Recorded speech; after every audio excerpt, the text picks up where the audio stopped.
Right then, hello. How are you? Welcome back. Well, again, It's good to be back. It is. It always goes. Cheers, mate. Cheers, mate. Cheers for drinking. Bottoms up. For the punters, we're drinking Heineken 0% today. Yeah, fully recommended. Because Gary's on painkillers because he's had a very unfortunate industrial accident. Wow. I say industrial accident, but perhaps you could inform the viewer. Oh, in due course, mate. In due course. Oh, I see. He's holding it back. So we're in a different. You'll have noticed for the more eagle-eyed of you that we're in a different environment today. We're trying a little variety around the Tetlow mansion. We're out in the Empire. the outer shed, the outhouse. The outhouse might be fucking the shit house more like it. Shit house. So generally a lot of shit is talked That's in the here. content, I think. And yeah, this is typically where I sit and work during the day. Behind me, lots of rugby league. Your shrine to rugby league, mate. Paraphernalia. And now we've got the legend Ken Edwards here, so all good, mate, all good. So how have you been? You've been all right the last couple of weeks? I've been good, mate. I've been good. Beavering away works a little bit quiet, as you'd expect in the aircon game this time of year. But we're ramping up to the summer, and I think you've been doing some quizzes, I believe. Is that right? Mate, I am the quiz guru. The quiz guru. And I want to share something with you. So we had a quiz night on Thursday night at Harper and Arms, as we usually do. And we came a mighty third. Third out of three. Out of more than three. A reasonable number of people. But even more importantly, the week before that, last weekend, in fact. Yeah. We nearly won a quiz, but in fact we didn't. We came second, so that's not quite. Was that the golf club? It was indeed. Yeah, punters. Ken's a big golfer. You may not know that, but he's a big golfer. I go for the beer and the quiz. I like a quiz. This is common. This is general knowledge. And some specialist rounds. There are no rugby league related rounds. There's any rugby league questions ever, anytime. I think I have been to a couple of quizzes where there have been something related to rugby league. Like name the only player that everybody remembers from the 80s. Ellery Hanley. Well, there you go. That could have been one, but it wasn't. No. I think the question I'm thinking about was it was a school quiz, and they'd said something. What team called the Kangaroos? And very quickly the guy said, and you can't just say Australia. Right. Said obviously I knew it was the Australian rugby league team. Yeah. And I think I may have been the only one to have got that, which I'm rather proud of. That's fair dinkum, mate. It's not that unique a bit of knowledge in our field. If you're a rugby league supporter, you know. But if you're competing against non-rugby league supporters, you have the advantage. You do. So well done, Ken. Thank you for coming third and second. And second. I'm playing golf. I'll drink to that. Yeah, cheers, mate. Busy couple of weeks. Started a carpentry course, doing a little bit of an evening course doing carpentry, so that's quite nice. Sort of maybe doing that as a little bit of an aside. I believe you managed to had a life and death experience as well. Oh yeah, well, absolutely. I've managed to. You should expand for the sake of the people who are watching and listening. Of course. Last Saturday evening I spent in A&E in Watford. Nice experience. Nice heavy glass of crystal glass dropped out of our fridge. Somebody who shall remain nameless, not me, left the crystal glass in the door, and it was smashed. 80 quid's worth of glass smashed everywhere, and then jumped up at my shin and stabbed my shin. So I've had nicked an artery. I believe. Nick an artery as well. So 80 pounds of crystal, but 80 pounds of blood. There was a lot of blood. But anyway, I'm okay. That's the main thing. I'm surviving. And apparently we're going to go and have a beer after this to celebrate my survival. So anyway, plenty of things going on in the world of rugby league this week. Always happening, mate. Always happening. We're gonna sort of touch on a few of those over the course of the next hour. First thing that jumped out at me this week: Ryan Hall. So Ryan Hall, 50, 60, 65. How old is he now? He's getting on a bit. Do you remember when he first came on the scene? He could do he was the quickest man in rugby league to the Rubik's Cube. Do you know what? I wasn't sure what you were doing there. I was messing around with my Rubik's Cube, but to answer your question, I wasn't aware of that. So Ryan Hall, right? He plays for Ulcar currently. Indeed. He's 37 years old. He is. He has just signed a contract to join Leeds Rhinos, his former club, for next year. So the club he made his name with, he won 6 grand finals, 2 Challenge Cups, 2 World Cup challenges. So he made his name. Then he left there. Who do you know he went to in Australia? Do you remember?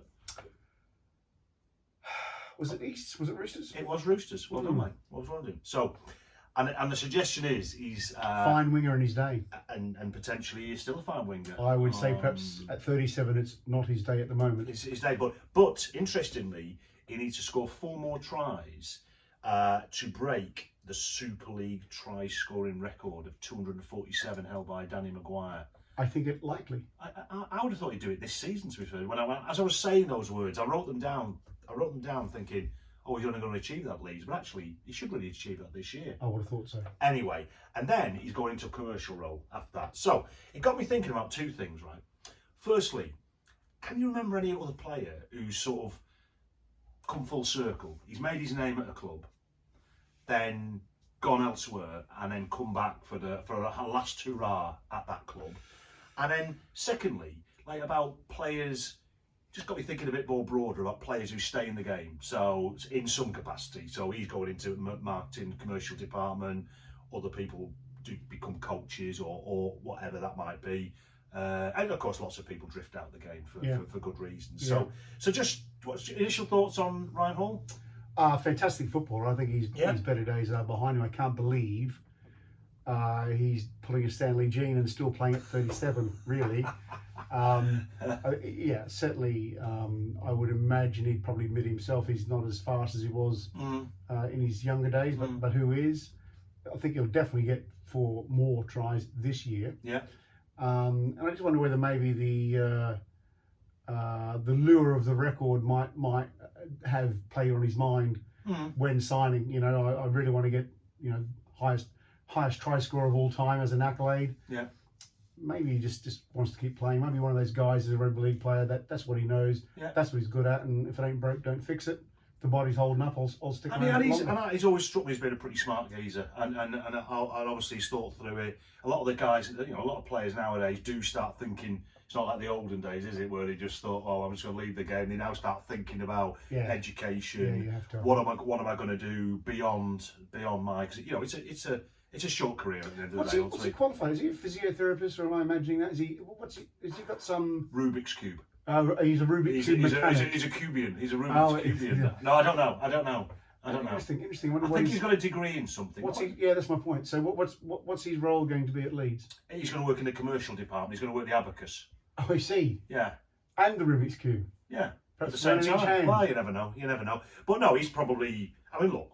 He's got charisma, and he's got a name, and he's got a face, obviously, and he can sell Leeds Rhinos to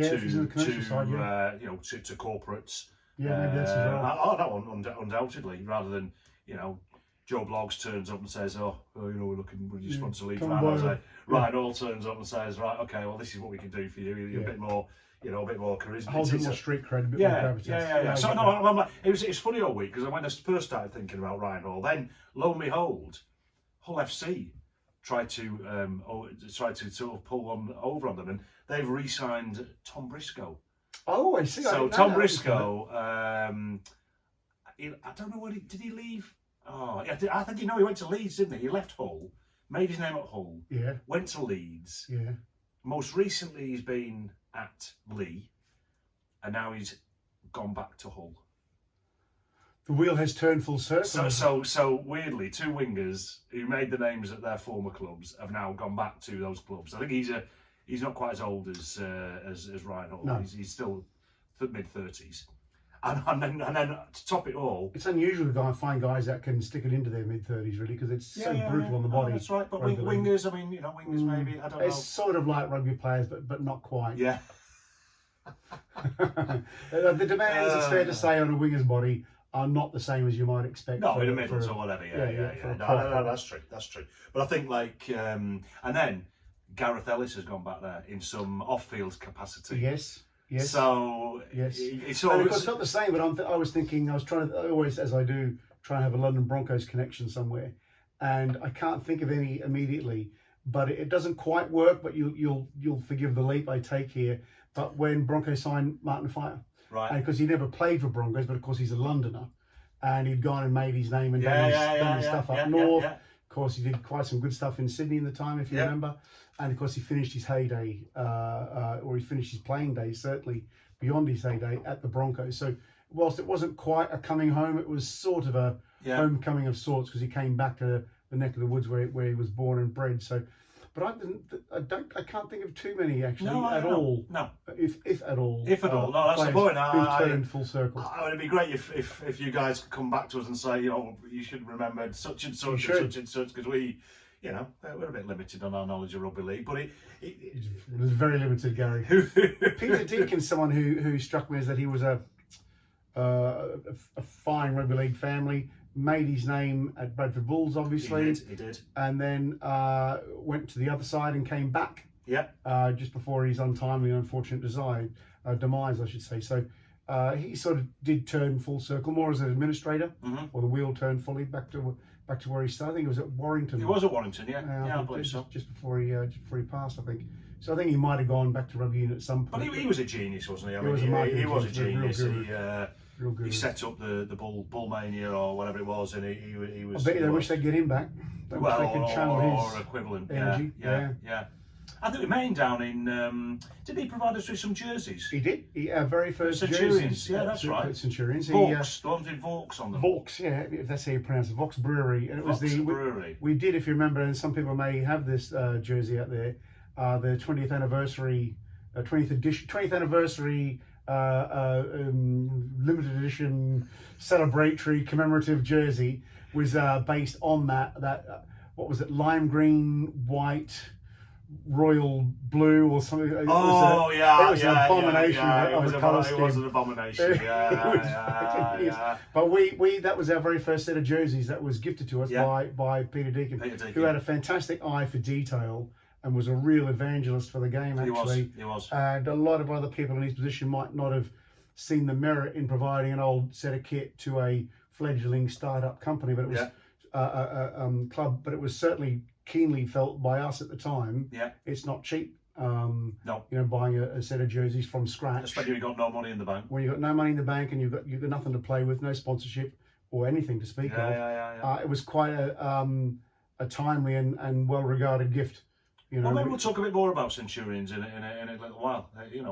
People do keep coming back to us. We should have put a bit more thought into that. Could have been a great segue. We could have done, but anyway. So do contact us if you've got any ideas about people who have turned the fairy tale full circle. So to players who've stayed in the game, I mean, I was just thinking to myself, like, coaching wise, there's an obvious route for players to go. Yep. A lot of players aren't suited to coaching, but you look at the game now. You've got like Sam Burgess, obviously, Jason Demetrio, who is good level players. You could argue Steve McNamara. I'm pretty sure he played for England. Tony Smith did his time at Benji Marshall, of course. Yes, indeed. The effectiveness of their coaching obviously is up. It's not always a prerequisite to being to be a good coach. You don't necessarily need to have been a player or a good player. I mean, Wayne Bennett's probably the best rugby league coach of all time. I think it's probably fair to say. I think some people may argue differently about that. We may talk about other guys. Everyone has their own opinion. But I mean, he was a rugby league player. I don't think he was a superstar. I think he may have played for Australia second round, maybe once or twice. Oh, really? Yeah, I think possibly maybe Queensland. But he wasn't sort of up there with an international superstar. He was no Wally Lewis, or he's no Sean Edwards or Martin Afire, Ellery Hanley. Sinfield kind of a character. But he was kind of thereabouts, and uncharitably you might have called him an average or a journeyman player, perhaps. But he's gone on to be the best coach of all time. So you see some coaches maybe have moved up the ranks of coaching, maybe have an interest in coaching, but not particularly a player. So I don't think you need to be a good player to be a good coach. No, I don't say, but I mean, it just feels like a natural route for a player to go down if they have the skill set and the inclination to do it. It seems to be a natural progression. I'm sure we could think of many coaches that have played rugby league at a very good level, or even a modest level, and then gone on to play. It's the natural pathway, but actually, and you don't see it nowadays, but back in the day, you would have seen a player who, in the interest of perhaps giving something back to the game or want to stay involved or what have you, may have become a referee. But I can't think of any time in recent living memory where a professional player has gone on. I can think of one, actually. Can you? I can think of one. I was going to leave it to the end of the thing, but who are you thinking of? Jamie Bloom. Yeah, that's who I was thinking of. The drug-taking South African who... He's actually a really nice guy. I've met him a couple of times, and I liked him a lot. but he's the only player I can think of that was who taken on the whistle. Yeah, and I think we maybe used to see it more back in the 40s or 50s or 60s, perhaps. Yeah. So that's a path that's not as obvious. Coaching is the obvious pathway. Yeah. But now, of course, with social media and broadcast partners being so critical to the game, the path that a lot of professional players go to now is working in the media. Punditry. Yeah, I made that note with a punditry. Could you spell it properly or? Probably not. But if you look at it, as you know, I watch a lot of NRL, as I watch a little bit of Super League. I mean, you've got some good, very good, eloquent speakers here. You've got the likes of Sam Tompkins. You've got John Wilkie, very, very smart. John Wilkins, superb, good. John Wells, formerly of the London Parish, indeed, and Kyle Amor. So there's some good. But then you look over in Australia, you got like on the pundit part, Mal Meninga, Cooper Cronk, Corey Parker, Blocker Roach. What's his name? Michael Ennis. I mean, he's a bit of a good. Tallis off his beer. I mean, Tallis, it's not just game calling, but they got the analysis. And some are better than others, and some are more erudite than others. They are. I guess it's fair to say. Erudite. Indeed. I thought it was a good word to drop in for you there, mate. I like that. Right, so that's an interesting topic, and I'm sure we could spend more time on it, but I'm just going to...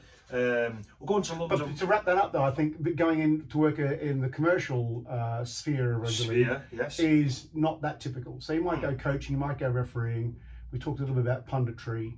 Going to the commercial side and growing the club a la Peter Deacon. Picking up that point, there are people that do it, but it's not that common. It's not that typical. No, but I think you've got to have a different skill set, haven't you? You've got to have the capability. It depends what his role is, clearly. I mean, if his role is, as I suggested, going out, client facing, sales, he's probably got that in spades. If it was more accounting, maybe, or that side of things, perhaps he hasn't. I don't know. Financial contracts and things of that nature. I don't know enough about the guy, but but he's pretty switched on. But player agent, that's another role that perhaps someone could go into as a player. Player agent again. I'm sure. Can't think of too many. There must be. But anyway, so little quiz. Oh, hello. Little quiz. All right, so. A little bit of a London theme here, just primarily because crops up from time to time. We want to stay off the plain side today. We just want to talk about other things. So I've got 10 names of players that I have seen, enjoyed watching them play. I want you to tell me whether they stayed in the game, and if so, in what capacity. So this is an innie or an outie response. It's an in or out, or out. So we'll start with a nice, easy one. One of my favourite players of all time, Danny Ward. Danny Ward, he's got no hair. Danny Ward, he's got no hair, but we don't care. Danny Ward. He's still in the game. He is in the game. Where is he? Do you remember? Well, he moved up north, and he came back, but I don't know. I don't think he's with the club anymore. But where has he moved to? Hull KR. He's at Hull KR. There you go. Yeah, he's at Hull KR. A sad loss for the club. I think he was a fantastic player. Very sad. And really. You see it, I don't know if you can see it behind, when I sponsored the big man when he was playing for Harlequins. Really motivated guy off the field as well. He was a lovely fella. I remember seeing him down, I think I said this on a previous cast, his lad was playing under 16s for Elmbridge against St Albans under 16s. And he sort of knows me, he knows me, like Gary. He goes, oh shit, there's Gary, quick, I'll duck over here. We'll have a good old chat on the touchline. He left Broncos at this point anyway, but lovely fella. Yeah, right, nice anyway, guy. Joel Kane. Do you remember Joel Kane? Winger. Australian. Yes, I do remember. And I don't, unfortunately for a quiz like this, I don't know a lot about the guy. I'm going to say he's no longer in the game. He's an outie. He's an out, but interestingly, he commentates on the game. But he's the face of Sportsbet. So at half time on the games or before, he'll come on and tell you what the odds are. Is that still in the game? It could be. It's a half in out. Shaking all about. Oh, fucking hell, it's like we've had all right, rehearsals. Next one, good guy. Chad Randall. Yes, remember Chad very well. Great rugby league lineage. Very good hooker. Father Terry Randall was a fantastic manly great. And really punched above his weight for Quins at the time, didn't he? He did. I'm going to say he's an outie. I'd say he's not. He's an assistant at the Bulldogs. Really? There you go. Okay, so he's come on well. Apologies, Mr. Chad. One of my favourite players, both for Broncos and generally. Scott Hill. Scott Hill. Scott Hill. Do you remember him? Yeah, very Melbourne well. Storm came to us from Melbourne Storm. And is he back at Melbourne Storm? Is he an innie? No, he's out. He's a business development manager. He's a mate of mine on LinkedIn. Really? Is that right? Do you have mates on LinkedIn? I had some mates. Are they in the mates past. or I don't know what LinkedIn is. Well, I do know what it is. Well, But I've never- are they like friends on Facebook? I've never met them. They're like random people who work for Chinese manufacturers or something. No, true. Right, another guy I rated very highly was Tony Mestroff. Tony Mestroff. I remember talking to Tony Ray about him once, and he really rated him. He's the guy who was a really happy-go-lucky character. Yeah. But when you need to roll your sleeves up and get on with the hard work, he took it very seriously. So he had a lot of good things to say about him because he went to Wigan shortly after he did. The Broncos. He did. And I'm going to say I think he had a really sound head on young shoulders as well. Mm-hmm. I think he was a pretty intelligent guy. And something about him tells me he had a career lined up after football. Okay. So I'm going to say he's an outie. I'm interested in that one because he may have. It's fucking not that interesting. I'm either right or wrong. What is it? No, not necessarily. Oh. He may have left Footie and gone to do something else, but he's now the CEO of Manly. Is that right? Yeah. Well, I did not know that. Tony Mestroff, Well, CEO there you go. of Manly. So he's clearly got something about him. He's Yeah. intelligent I and- don't think there was any suggestion he didn't have any. No. Next one. John Clark. Do you know John Clark? Came to us from Warrington. I think he started his career possibly at Wigan. John He Clark. did. He came to us in the John Money years, I believe. I believe he did. Really hard worker, great real grafter, wasn't he? He was a good player. Probably the start of us having a run of really good hookers. Yeah. So I think Dimmock came and we had Dimmock, not Dimmock. Hetherington. Dimmock did come, but I'm thinking Hetherington was there for a while. And Chad Randall, some really quality, hard-working hookers. Julian Rinaldi. Indeed, you could Average. you could put him in that bracket. Average hooker. Some might not. I'm going to say he's not in the game. You're wrong. Oh, fuck's sake. Another Manly link. He is the head of strength and conditioning at Manly. All right, well, there you go. And I was in touch with him recently because I was seeing if NRL clubs do. Is that a Gary Tetlow-esque word for stalking? I was in touch with him recently. But again, I turned up at his place of work. Finn's looking for Finn, my son, is looking for the potential of doing some internship and do you run. We do, but we're not doing one at the moment. So he said, mate, I'll be back in touch with you soon. So good. Clarky boy, thank you very much. Bear in mind, John. God man. Only two more left, mate. I'm not doing very well out of this. No, you're doing all right, mate. You're doing all right. So. Anthony Seibold. Oh, he's definitely still in the game. Siebes. Siebes. You say with confidence. Which club's he at then? I believe he's at the Manly Warringah Rugby League Football Club. So interestingly, Mestroff, Clark and Seibold, all former players. I believe Randall was from Manly. Anyway, moving on. Yeah, he would have been. I'm imagining, yeah. So he's an innie.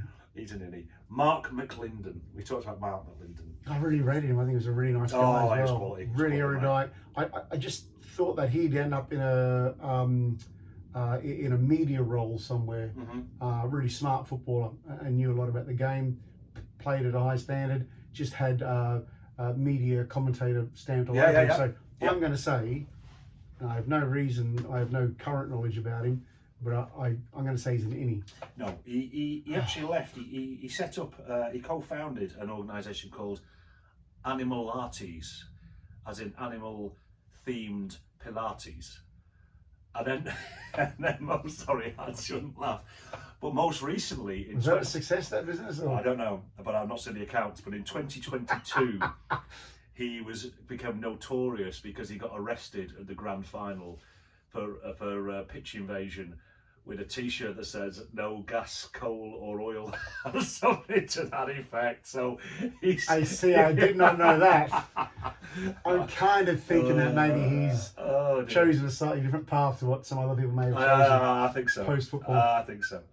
I didn't know that. That was fucking pretty interesting, mate. I read somewhere that he was going to do it again the following year, but the police got a tip off and his it's kind of, picture was around all the stadium, like, if you see this man. if you're circulating that I'm going to do a pitch invasion at next year's grand final, there's a really good chance that's not going to happen. Anyway. Last but by no means least. Oh yeah, please. Tony Ray. Now, he was definitely, it's fair to say, historically an innie. He was doing a lot in the game. Yeah.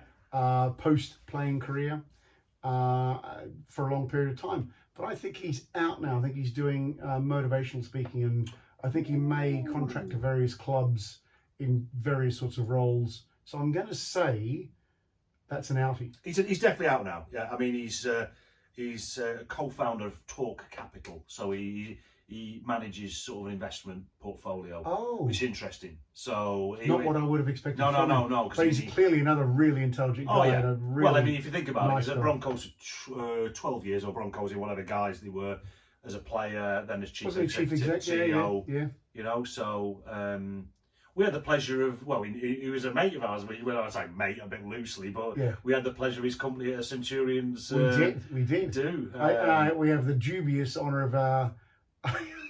I believe getting him very drunk and somewhat hungover, and he had to be in London the next day doing. He was on commentator on Sky Sports, wasn't he? Tolson Tollett, I think it was.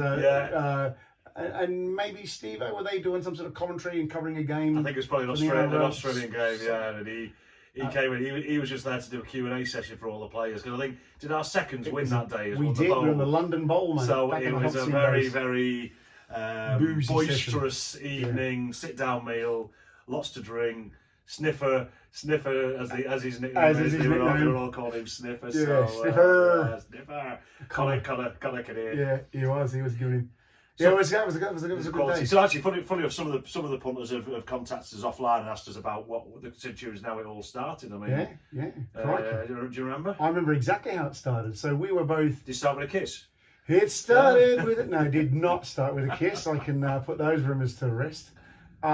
We were both training at the Scholars, and Hector McNeil of the London Scholars Parish introduced us and said, "You're in Welwyn Garden City, aren't you, Gary?" Yeah.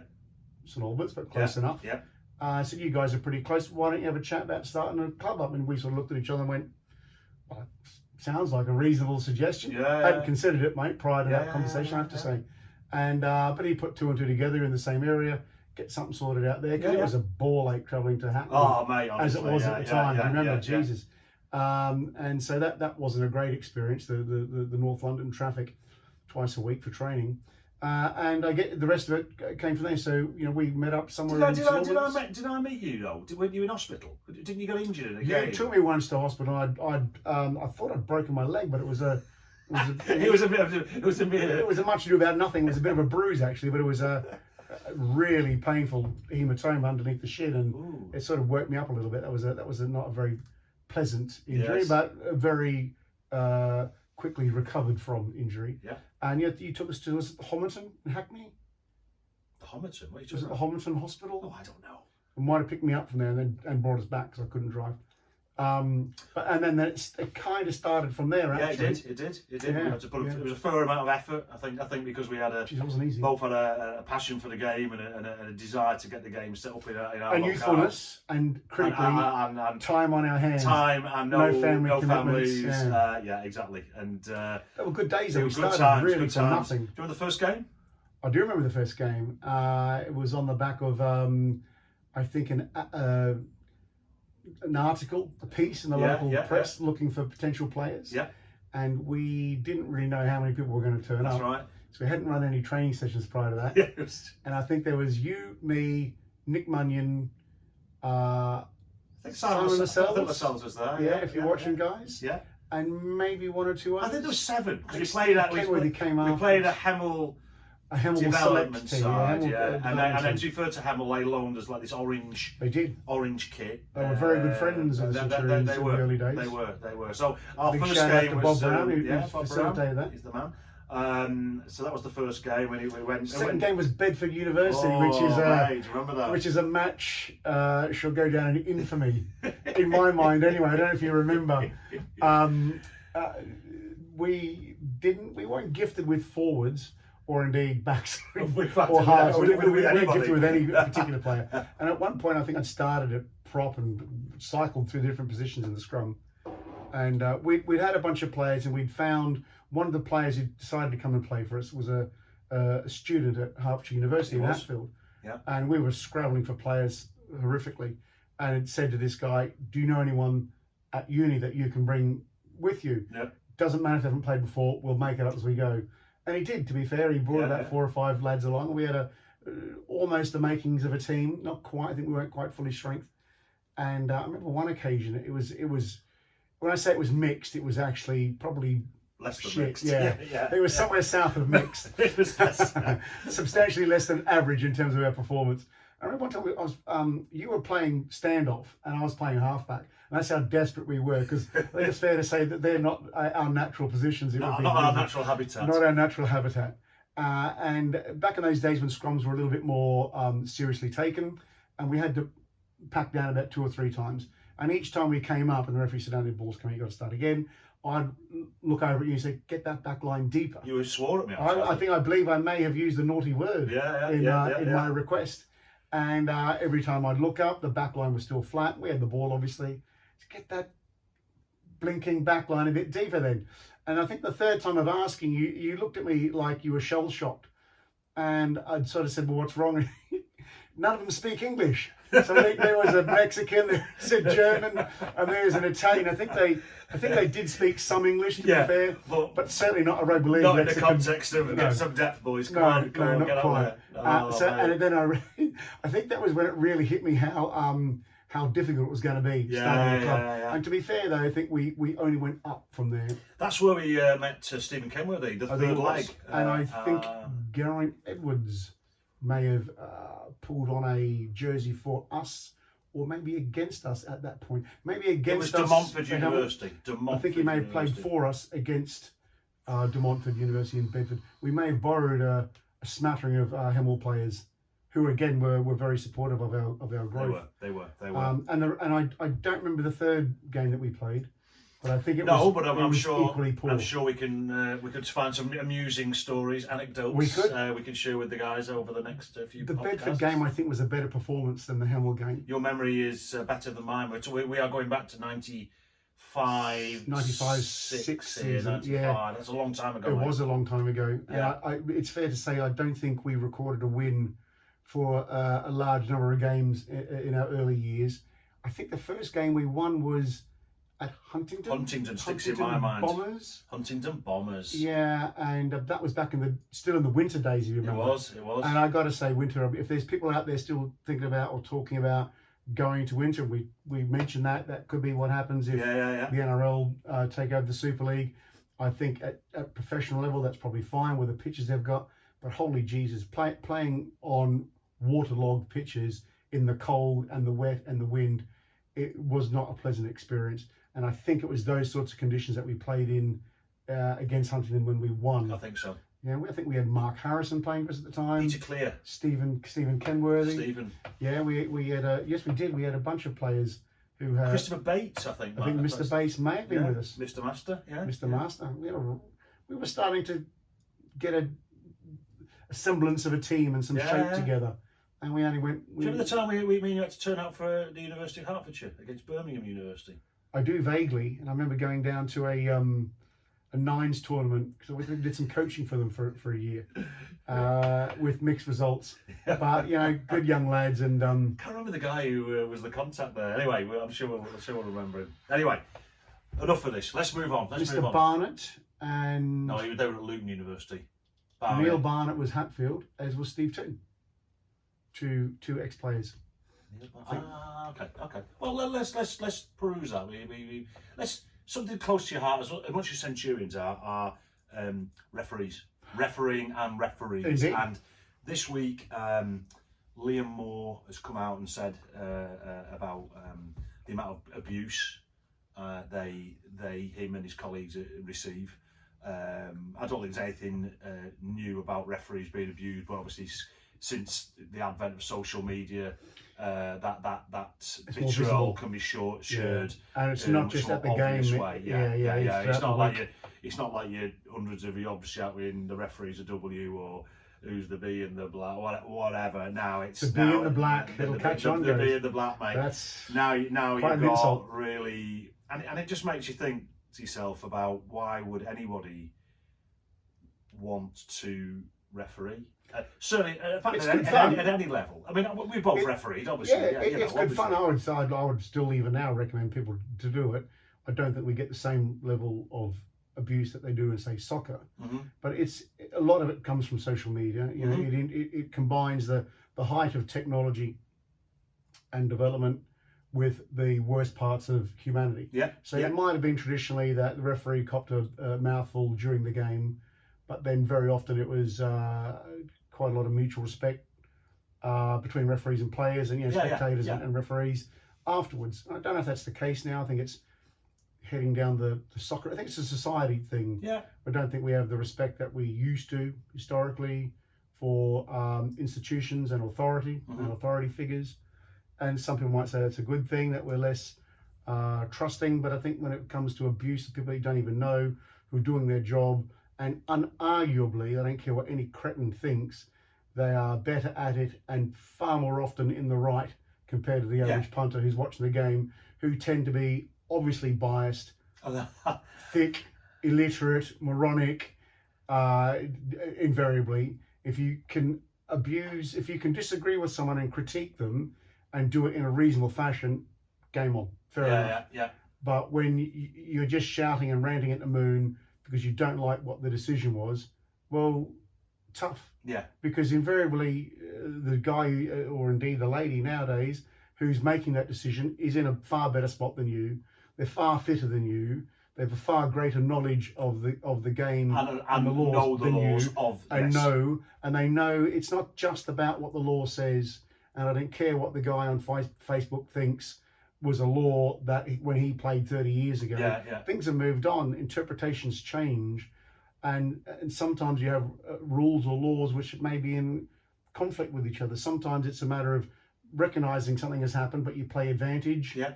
And that minor infringement might not be a reason to stop the game. It could be all sorts of reasons why the referee doesn't see what you're seeing. It may be that they have seen it.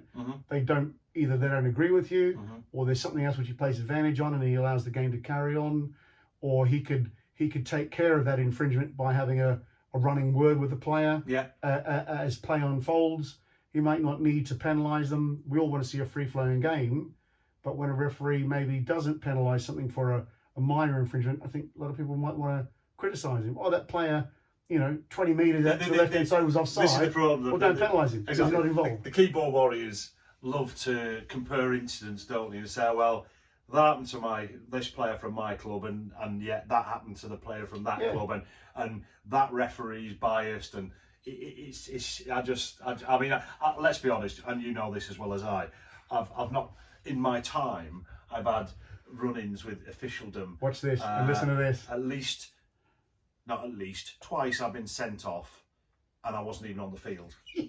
So I've never known anyone to be sent off whilst watching a game of rugby league, let alone happen twice. And if you're looking for an example, just look to my right. He is the dude. But then I had that epiphanal moment when I decided I'd take up the whistle, and as you say, Matt, it's different. It's not what you think it is. It's good. It is good. But like you say, for the and it's more enjoyable than you would think, and it's at the same time far more difficult than you think. Yeah, and I think that's where the touchline critiques, like for example, one of the most obvious rules, that laws that you can observe is a 10-metre line. Yep. And the best will in the world, he's not going to get it right every single time. No. 99 times out of 100, and his interpreter, the referee or her, might be that as long as you're in line with me, or he's gone back 11 and they're 11. You know what I mean? That's not uncommon. But it's easy for people to pick up and oh look at that, he's they're inside the 10. But not all those lines are 10 metres. No. They're not perfect. Often they are at professional level. Certainly at amateur level, that's not necessarily the case. And he may have got it wrong. He may have misjudged that 10 metres. Yeah. But very often you'll see a referee he'll be bringing teams back maybe 11 or 12. Yeah, yeah. And that's usually because he knows that they're nicking a metre or two. Yeah. And you might say, the casual observer might say, the cynic might say, well, just penalise them. But what does that do for the game when you're blowing the PA the whistle 30 times a game? Can you imagine? Would it be Exactly. better Can to you manage imagine it? a game where you were penalising every single player that was offside every single time they did it? slightly offside? I mean, you'd have no game. It'd be ridiculous. It would be ridiculous. So arguably, and I realise there's a broad church of opinion about this, but arguably, I would say it's better to manage the game, talk to the players, don't penalise them if you don't need to. And if that means taking them back 11 or 12 metres, knowing that they're going to nick 1 or 2 metres. 2 metres is a lot to nick, isn't it? It is a lot to nick. I can get nicking half a metre, but 2 metres is a yeah. And what flagrant. do you bring out a slide rule or a ruler, or do you go with rule of thumb and what might look acceptable to the eye? But if players are trying to nick a metre and to get up quick, as all well-coached teams will try to do in defence, as they play the ball, perhaps they're nicking it just a little bit before the ball is played. Yeah. Then instead of perhaps penalising those players, maybe take them back a little bit, let the game flow. Yeah. They are presumably therefore that defensive line at the 10-metre point when the ball is played. And who loses there? No one. No one. The punters get a free-flowing game. The defence is doing what they're being told to do. Yeah. You're not disadvantaging the team with the ball. Everyone should be happy. Yeah, yeah. But it would appear not everyone is happy. And there's a whole range of abuse. And Liam, who I've met a number of times, and he's a really nice guy, really super intelligent guy as well, I think actually. he could have been a lawyer. I think he chose the path of rugby league refereeing over a law. I think he may even have done his degree, but I'm not sure about that. Well, he may have done his degree, but then chose not to then. Yeah. Well, I'm sure that the advantage of We're not talking about dimwit, are we? No, he's not. No. He's a really observant and clever guy, intelligent guy, and I think for him to be saying that there is an issue in rugby league. I despise soccer, as you know, but we seem to be importing a lot of the negative attitudes which are associated with that game, and a lot of the I think the dissent that we're seeing socially in society. It's obvious that will be reflected in rugby league, but it's not irreconcilable. I think it can be resolved, and I think clubs and junior clubs and coaches, both professional and amateur coaches, have got to take a stand on it, because these are the guys. I want to talk a little bit about culture later on. Yeah. But this is a cultural issue, and we need to stamp down and say we won't accept that. Dissent, disagreement, passion for your team, disliking of other teams and players, all fine, all part of the sphere of emotions within our game. But abuse of people who are doing their job, without which the game wouldn't go ahead, is unacceptable. Yeah. And we should challenge it. If we see someone getting out of their, throwing the toys out of their pram, we should, as fellow supporters, perhaps just non-confrontationally, but casually, just try and rein them in. Come on, mate, that's not really needed. I think that's easier said than done. I think rugby league is, generally speaking, it can be a little bit tribal, and that's part of the problem, though. That's what's held the game back in this country, in my opinion. 100%. It's at the same time. It's at the same time, the best thing about rugby league and the worst thing about rugby league is the tribalism of its hardcore traditional supporters. But I think you're right. I think that lends itself to referee abuse. Yeah. Because if you're not giving us a penalty, you're against us. Yeah. If you're not for us, you're against us. Yeah. And it's just not that. You can't see them as being completely neutral, And I've yet to meet, and I've refereed for 15 odd years or whatever, and been around a while and met quite a few other referees. I'm yet to come across any referee where I think there's any bias involved. Yeah. And it's absolutely ridiculous to suggest there's corruption or bias or any sort of prejudice like that involved. There will be mistakes, undoubtedly, but they're unwitting mistakes. Yeah. There's no subjectivity in a referee's performance. A referee will always be as objective as possible, and I don't think for most referees, certainly I speak from my experience, you don't have the time to make a conscious decision. No, you're reacting and you're making a split-second decision, and that's not to say you're not going to get things wrong, because you're going to get a stack of things wrong. Yeah. But there's no bias, there's no corruption. No one's on the take. No one deliberately hates your team. It comes back to your point that in this day and age where you've got every game filmed, or which is a benefit, you've got social media, you've got people can compare and contrast events and blow them up out of all proportion. As I go back to a point I've previously made, such and such from this team, this and a very similar thing happened here, but the results were different. Well, okay, there can be inconsistency, can't there? That's sometimes human nature. That's going to happen. Yeah, exactly. And even if we, that's going to happen, I think, even regardless of human nature, because we've introduced the bunker now, and so we have technology on our side. Yeah. And we still get things wrong, or we still have decisions which are subject to interpretation and disagreement. Mm-hmm. So even with technology and the best will in the world, there's going to be contention. Mm-hmm. So that's never going to go away. You just have to accept that some people see things differently, and in their opinion, in their interpretation, from their angle, with the line of sight they had, they may arrive at a different judgment than you would. From your armchair, or from 100 meters away in a grandstand, or with the sun in your eyes, or indeed their eyes. There's all sorts of things which can affect why you why a decision is arrived at. So I think in summary, try out refereeing and give referees a bit of an easier go, eh? Because they're there. Without referees, there will be no game. Fundamentally, there will be no game. No ref, no game. No ref. But it's it's a sad indictment, because I reflect on a time when the referee's word was law, and no one spoke to the referee except the captain, and that was really drummed into your head when you were a junior. No one talks to the referee. If you backchat a referee, you are going to get penalised in March 10. Yeah. And I think maybe to amateur referees, I would say, start getting your yellow cards out and start marching people back 10 metres. And if they don't like it, keep moving them. And if they don't like that, move them off the park. You're very draconian. I mean, I am. You live in Harpenden, mate. I love a card. I love a red card.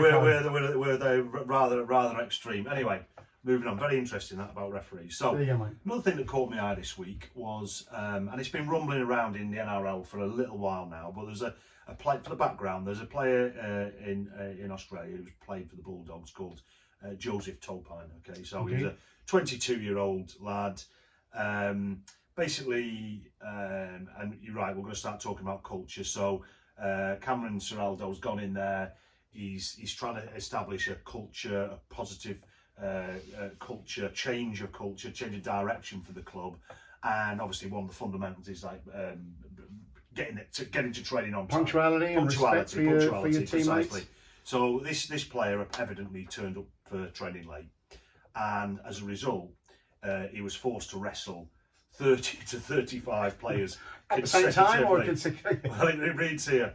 He was forced to wrestle 30 to 35 players consecutively as a punishment, which resulted in physical and mental impairment.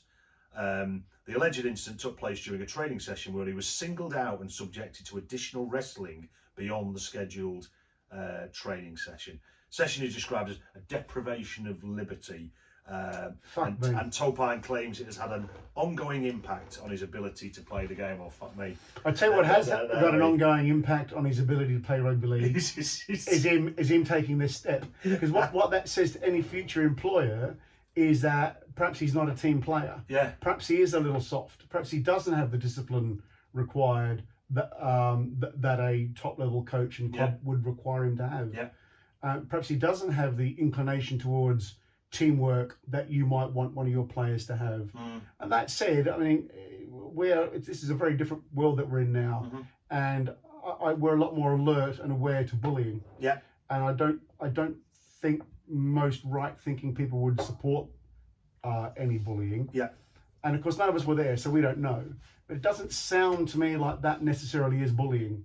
I've got a pretty high bar, I have to say. I would say it sounds. Some people might think it is. It sounds pretty excessive to me, mate. It does.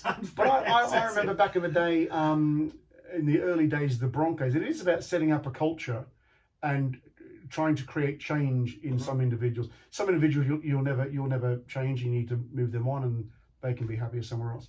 But I remember when Wayne Bennett was at the Broncos, and it got out that if one of the ways he used to elicit change in his players or / punish them, they had a big winger. I think Brett Plowman actually. He was as big as a prop, if my memory serves, but fast. Yeah. Sort of in the Eric Growth sort of style of winger, and fast and big. And so if someone missed a tackle, it may have been two. I don't know what the scale of punishment was.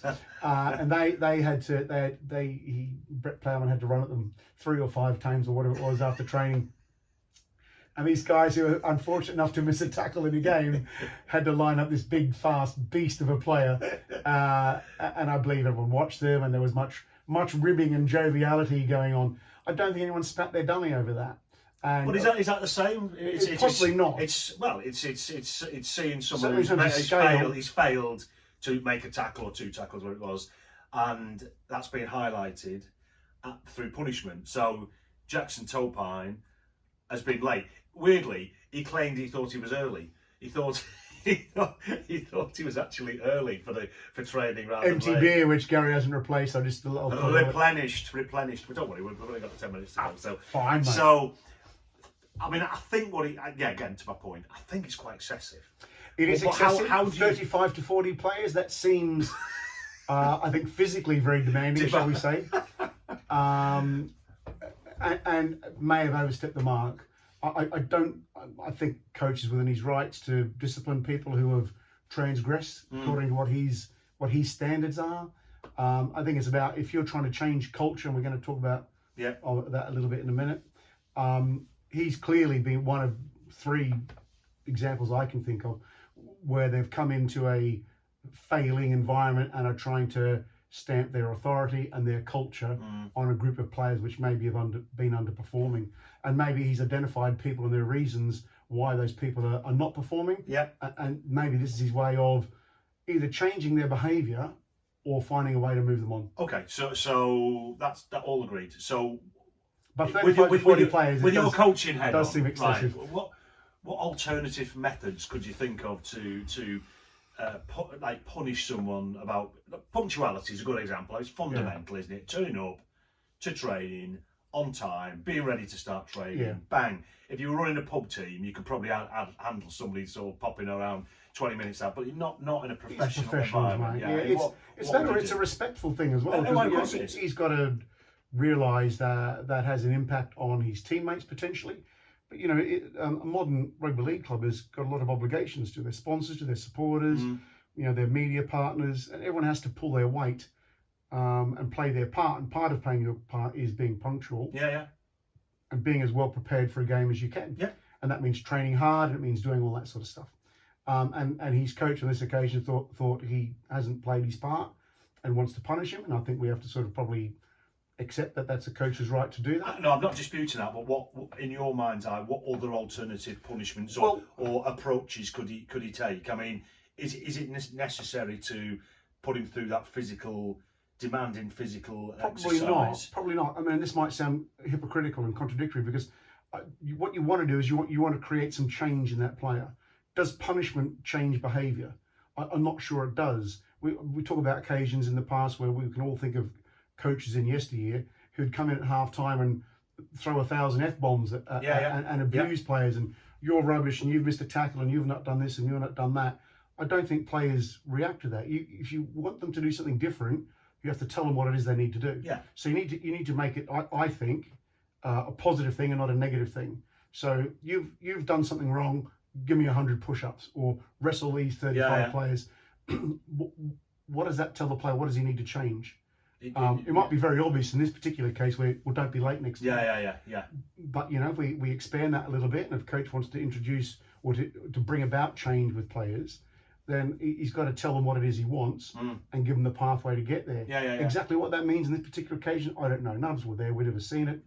We don't really, probably never will know the exact. Mind you, if it does go to court, we might well find out the exact facts of the matter. 4 million Aussie dollars. That's a big old. Well, possibly because he realises now he'll never play again. Well, in essence, that's what it is. It's basically he's looked at his. I've lost my lifetime earnings. This is my. And to your point, you wouldn't take this geezer on. Would you? You'd be very unlikely to take him on because, as you say, he's it shows a mindset and about that individual.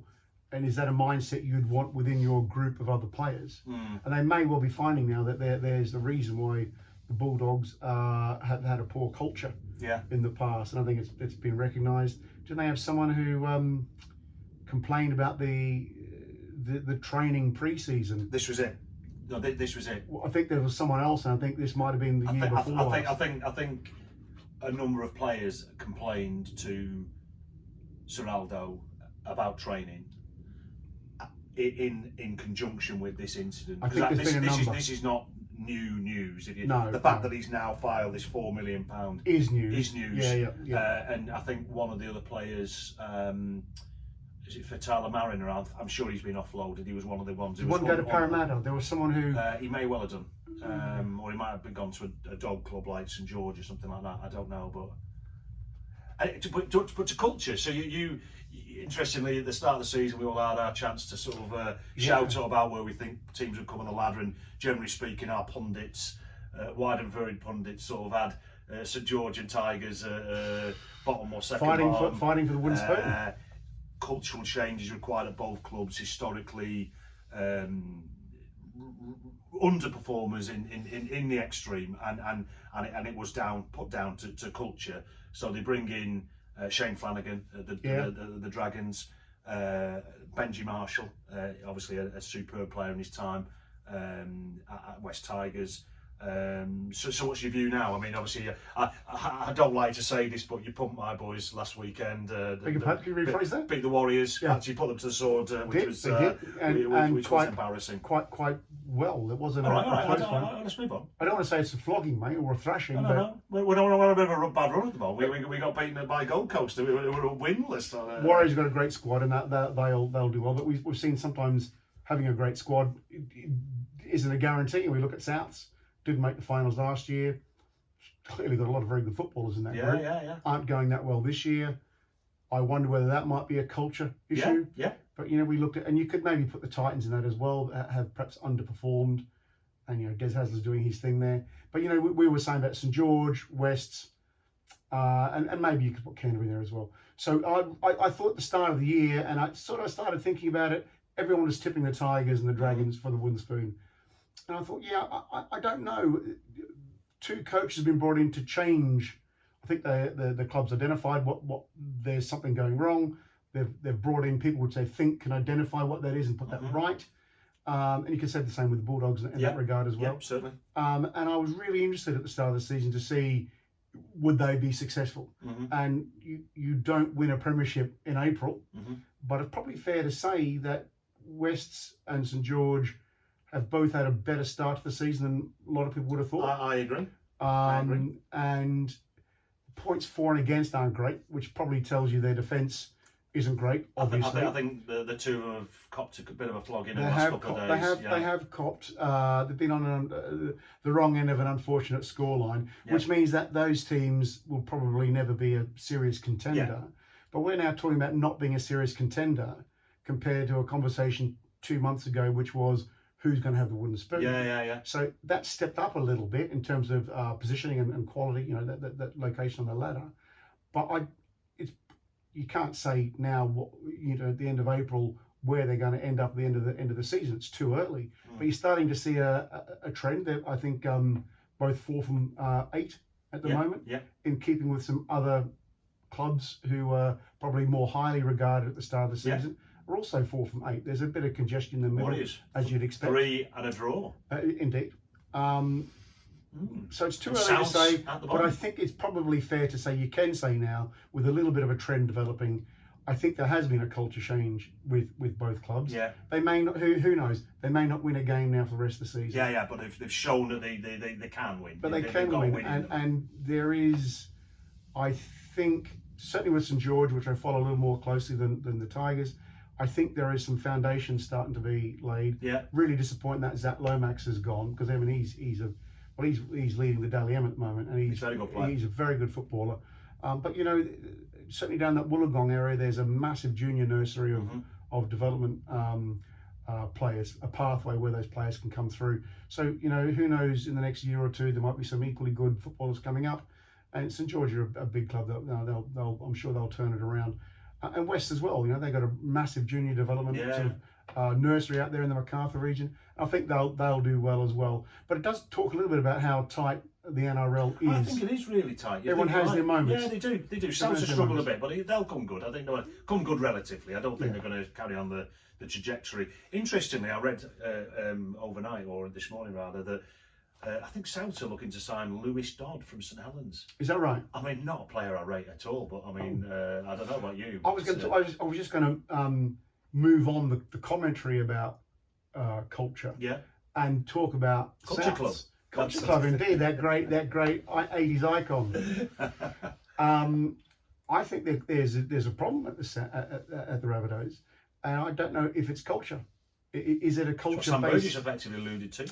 Well, there's a trend there somewhere, and when you start losing people, I mean, I think he's a bit of an icon, Sam, and he's very well regarded at Souths, and for that to have ended as weirdly and maybe acrimoniously, maybe there's an issue when a coach loses the respect and the not the subservience, but when you lose the willingness of players to follow your instructions. I'm wondering whether maybe is the case, and I'm not involved with. I've got no way of knowing, don't know anyone there, but it does seem to me that maybe there's one or two senior players there whose influence may not be as good as it should be. Well, we said before, Latrell Mitchell. I like him as a footballer. I do, he attracts some headlines. He does. And tricky. Maybe that shouldn't be how you judge customer. people, but there's something going on there with the squad they've got. They should be doing a lot better. They should be doing a lot better. They should. I can't see that they're not playing to a good rhythm or a good routine. I think Jason Dimitro's fine. He's worked pretty well in the past. He may be lacking. Is that the issue? Mm-hmm. Is it a culture thing? It's certainly not a lack of quality players. No. Because they've got enough players in that row to do the business. Roster, you mean? So maybe what is it? Mm-hmm. What is it? So we'll see. But that will play out. Watch this space. Weeks. I will say. Watch this space on the NRL and the Super League. We do follow the Super League as well. Super League we do, and I think having just said that, it's too early in the season to say what's going to happen in the NRL. It's probably not the case in Super League. I think, less said about the bottom of Super League, the better, because we don't want to reflect on that unduly. And I think you could probably pick 2 or 3 teams which will be in the top 3. Yeah, Saints got pushed quite tightly by Huddersfield. I think they won late on in the game. I didn't see the game, and then Hull KR beat Wigan yesterday. Well, I think Lee beat Catalans. Yeah, surprisingly, the real surprise around was Castleford beat London, 40 points to 0. Yeah, who would have seen that coming? It's surprising London scored 0. Well, it's unfortunate. That's why I don't want to reflect on the bottom. No. Let's not. But I think the cream is rising to the top now. Yeah, and I think the top 3 or 4 now will probably be the top 3 or 4 in 4 or 5 months' time. I think they will. And I think the rest of them are going to be fighting it out in the middle. Let's see how we go. Yeah. Anyway, watch this space. So last thing today, another thing that caught my eye, and again it was NRL based, but actually has a wider sort of implication is so Josh Schuster, very very capable rugby league player, right? He's has quite a lineage, I believe. Was he related to John Schuster? All Blacks and Newcastle Knights, Knights. Centre, I think. Physique of a second row forward. Hands like us nowadays.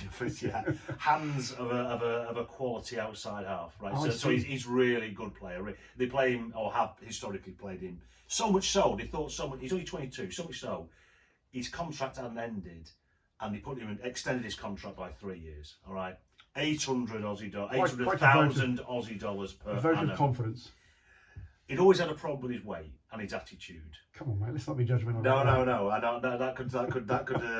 Yeah, exactly. It could be an allegation attributed to many of us in the room. 112 kilos, right? Anyway, bottom line, his attitude and his weight have come back to haunt him, and he's just been. So he hasn't even got into this new 3-year contract yet. He's not even got into it, and they've left each other by mutual consent. So it sort of got me thinking about long contracts, long-term contracts, and the benefits. And again a little bit of research as I do. I don't know about you, but I think there's two players.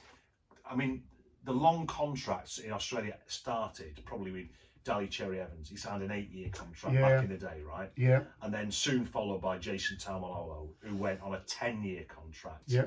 And I think, you know, whereas Cherry Evans is still cutting it up and really performing, even though he's sort of early mid-30s. Performances of Taumalolo, and he's taken a big chunk of North Queensland's salary. It's a gamble for clubs to do that. It's a huge gamble. It's a huge gamble. And I was looking at this now. But you know, there's a, sorry to cut across you. No. But there is a quality or a benefit to signing these players. It's an intangible benefit, I think, when they go looking for other players in the latter years of these long-term contracts, and they're saying, "Oh, we've got Cherry Evans signed up. He's tied up with us for like 1 million years." Yeah. That's a club. That's a player you want to play with. Yeah. Tamalolo, brilliant prop at his time, probably the best in the world. You'll be playing behind him. That's the sort of club you want to be a part of, mate. Yeah. So I think they use him as a talismanic kind of a selling totem. point. A sales point. Yeah, So, you could join this player if you come and join us. So I was looking at it, and I was looking at the Super League, and I thought, well, interesting. Wonder sort of, you know, there's players in the NRL on contracts. Many of the top players are are contracted with their club up to at least 2028. I mean, Payne Haas is about to sign a contract for 10 years, so that'll take him 10 years. Tino, 2033. You know, Nico Hines, 2029. You know, a lot of players going on, Well into the being future. committed to them, And these are clearly players that club feels is going to be the nucleus or one of the hub players for their squad going forward, around which they want to build a squad. Well, absolutely, and you've got to have some confidence that player, one, will remain committed to you for that period of time. Two, will continue that level of performance and the desire to perform at that level, and settle in well, and all these sort of questions that, you know. But then looked at the Super League, and it was interesting because most. Please correct me if I'm wrong, but I can't see any player on a contract longer than, so French looks like Brevin French 2028, right? Fine. Right. Field, Jai Field 2027, and then quite a few, and then Oliver Wilson at Huddersfield on 2027. But then most of the other players, the better players, are only contracted to 2026. There's none of that. Like in the NRL committing to 29, 30, 31, 32. So what do you think is the reason for that? And what that sort of, it's conjecture here, we're just throwing our opinions out. I wonder if it's clubs not being confident of their revenue stream. Possibly. So they don't want to make a commitment to they don't want to make long-term financial commitments if they're not sure of where that revenue stream in those years is going to come from. And that might be because the last handful of years, our broadcasting rights or the revenue from broadcasting has not been as good as it should be. There's very little visibility or transparency through to the future. Right. In a way, that's not the case with the NRL. But I think they know they've got a really valuable product to broadcast partners, and they're pretty confident they're going to get a certain amount of revenue for a large number of years going forward. So they can take that to the bank. I'm not sure that's true with Super League. And I wonder, maybe the player market here is a little more volatile, and clubs might feel a bit happier not having many contracted players, and that's a contracted financial outlay, guaranteed outlay for a large number of years. So maybe they're keeping their powder dry, and I think that's what it comes down to. No. I mean, a lot of other people might say it's because there's a dearth of playing talent here. Yeah. And it might be part of that, but it's interesting that of the players you mentioned, they were probably the more cashed up clubs. What in Super League, certainly Wigan. Well, Wigan, you know, I was against. I've always thought Leeds were a very actually, interestingly, again, my research might be flawed, but I'm certainly taking off genuine information off the web. But you know, like Saints have got a couple of players signed up for 2020, up to and including 2026. Leeds have got 3, 4, 5, 6, 7, 9 players up to 2026, which is unusual because not many clubs have got players lined up for 2026. So they're the more stable clubs, aren't they? Yeah, they've got. You might throw Warrington in with that. I don't know what their don't know what their status is in terms of their players. I didn't know. Okay. But they're the ones you would think were the most financially stable in the Super League. Well, I used In the 2026 top as four. a sort of the marker because it's 2025, 2024. So like a couple from Saints, a couple from Wigan, 9 from Leeds, 3 from Hull. Although one of them, I think it's probably SA. I'm sure they want to be getting rid of him now because he's a bit of a liability. Joe Burgess, I think he's moved to Hull KR. Did he just move to Hull KR? Anyway, he's on a contract. Ben Garcia and this kid, I don't know who this kid is at Huddersfield, Oliver Wilson. Where did Catalan stand? Interesting on this little hit list that you did. Ben Garcia. Okay. Yeah, so I mean, that's the only one. Yeah, seemingly. So you're right. It's a funny one, really. Not having that level of confidence in your club's ability to generate money through third parties or TV deals through Super League to get your gun players like your Jack Wellesby's or whoever on 10-year deals or sign them up and exclude. Yeah. But the other thing is, a contract is not what it used to be. A contract was pretty much a done and dusted deal. Yeah. And now you'll have parties wanting to renegotiate contracts or to break them, either the club or the player. Yeah. And they're not as the sanctity of the contract is not as strong as maybe it once was. Yeah. So I think that's something plays into it. Maybe clubs don't want to put all their eggs in one basket, as it were. Yeah. Into someone who, in the belief that they're going to tie that person up and keep away other competitors. Yeah. That might not necessarily be the case, actually, because if a player wants to get out of a contract, he'll probably find a way to get out of it. And so a contract isn't as watertight as it used to be. No. So exactly. maybe they don't feel the need. I remember a time back in the 80s, there was a guy called Imosi Kolodo, I think.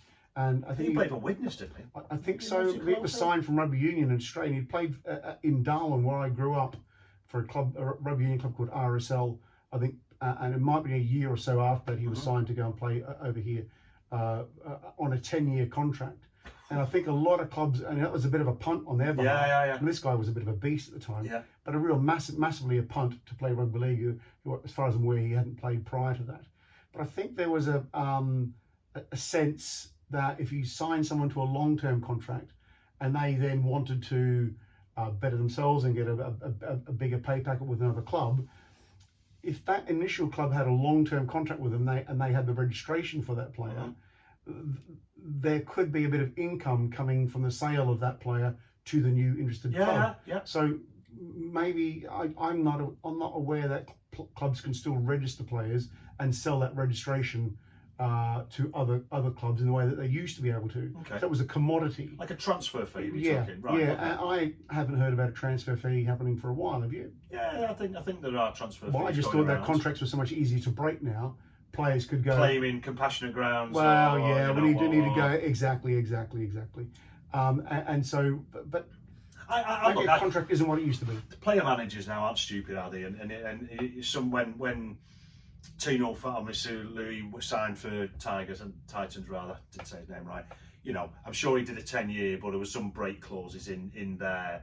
And I think that's coming to fruition now. I think or is it David Fafita, or both of them signed long-term contracts. I think the coach that signed them was Justin Holbrook at Titans. Now Des Hasler's in charge. Indeed. So there's a bit of wiggle room there, you know. Oh, right. So I'm sure the 10-year contract is laden with caveats and it weighs out for both parties, if you like. But it does make the argument that, well, how watertight is a watertight contract? A contract should be an agreement, a legally enforceable agreement between two parties. Yeah. But if it's got so many caveats and loopholes in it, it kind of makes me think that a contract isn't what a contract used to be. And so if clubs don't feel they need to honour it in the way they used to, if players don't feel they need to be bound by the conditions of a contract like they used to, then what is the value of a contract? And so maybe Super League clubs are approaching it from that point of view. You're right. And thinking that perhaps a short-term contract is better for us, in a way that maybe the NRL is going the other way. Yeah, I've cited 20 odd maybe players contracted beyond 2028 in the NRL, maybe 25. So it's not the majority, is it? No, it's not the majority, but it's an interesting anomaly. It's an anomaly. There's none in Super League. None beyond 2020. I think from what I can understand, Bevan French 2028, Jay Field rather 2027. Oliver Wilson, 2027, and beyond that. Well, only one at 2028, and 2 at so 22. 2 for there, therefore 2 at 27, Yeah. and nothing beyond And that. 2026 beyond is the best thereafter. So yeah, it's a funny one really. It comes down to money, mate. It comes down to money, and I think it does come down to the revenue stream from broadcasting. Yeah. I think it could be on the turn here, though. I've said this, we've remarked on this in the past over a few beers, but also in the podcast, that there are now more companies involved in the broadcasting or the screening of rugby league in this country than there ever have been before. Yeah. They're not all BBCs and Skies, and I know Channel 4's gone, but I think we've got some coverage at ITV now, haven't we? We talked about this before, and we never really resolved it. We resolved it in the sense I said we didn't. No. I still maintain that there is. You think some... ITV has got some rugby league on it? Well, I don't think so. Let me start. I think to do some more research on that. I did read. You need to do some research, full stop, mate. Never Well, mind. Right, fine. this is research you speak of. What is this research? But and of course, I think the real future in all broadcast is streaming, and rugby league has moved on with our league app in a way which is probably laid a platform where they can monetize that a little more. Yeah, than but we're not talking about lots of money, are we? We're not talking about. Unfortunately, sadly, we're not talking about that. It's another revenue stream. It's not. You can't just say to your primary broadcast partner, of which there has historically been only one, we want more money, because they're just going to say why. Why should we give you more money for the product we're already getting? So you need to go elsewhere and have other broadcast partners. My point being that Saints aren't going to sign Jack Wellesby to a 10-year contract on the back of an Our League app. I mean, you know what I mean? No, but they will on the back of more assured or guaranteed income, which comes from more revenue streams, which is generated by more broadcast partners. So if Sky is still paying whatever they're paying for the game now, and we get the BBC who are showing not just the Challenge Cup but also some competition games as well, and then if we get the ability where, I don't know, maybe Premier Sports gets a shot at the Championship competition, there could be some revenue coming. Ability not great. I think it's but they're all peppercorn. It is all peppercorn My point being, at the moment, but it's you're peppercorn. Not going to go straight from nothing to a broadcast deal worth billions. You have to build the product up, and you have to build the platform, the ability, like Our League, which could turn into something in 10 years' time, which is able to be monetized. It's going to require a lot more technology. You're a man who looks to the future, so I'm always an optimist, mate. I'm looking to the future now. In the next half an hour, we're gonna. I like to look at the future through an otherwise empty bottle of ale. We're going to peruse our way into St Albans. To have a beer. We're going to start to plan our Perpignan trip. We believe we're going to Perpignan to the Wigan game at the end of August. So might catch some of you there. And then we'll be back in a couple of weeks. Yeah. Gary will be the one in the pink t-shirt. The pink t-shirt, definitely. Watch this space. You'll hear more about it. Yeah. In the coming weeks. See you later, guys. Bonjour.